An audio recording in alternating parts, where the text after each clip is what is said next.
Goeiemôre, Dok Matt wat praat. Ek was so bevoorreg gewees om die laaste week of wat in Mosambiek te wees. Nou die gebied waar ons was ontsettend warm gewees. Ons het gaan tiervis hengel. Maar ek wil vir u sê, jy kan stort sonder om af te droog. 2 minute later is jy kurkdroog. En die aand as jy gaan lê, is dit 40, 42 grade en daar's nie ligversorgers nie en is warm. En dit kom so duidelik vir my op, as dit hier so warm is, kan jy dink hoe warm dit in die hel gaan wees.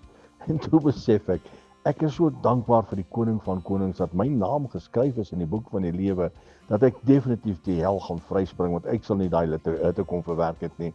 Maar ek gaan na 'n plek, 'n ewige tuiste, 'n plek wat Jesus vir my gaan berei het. En ek is opgewonde oor daai plek, en daar gaan geen tekortkominge wees nie. Dit gaan 'n lieflike plek wees, die teenwoordigheid van die Here. Ek kan nie wag daarvoor nie. U moet seker maak dat u reg is. U moet seker maak dat u op die regte pad wandel, sodat as u gaan na die ewige tuiste, dat dit na die regte plek is. Herlewingsgroete.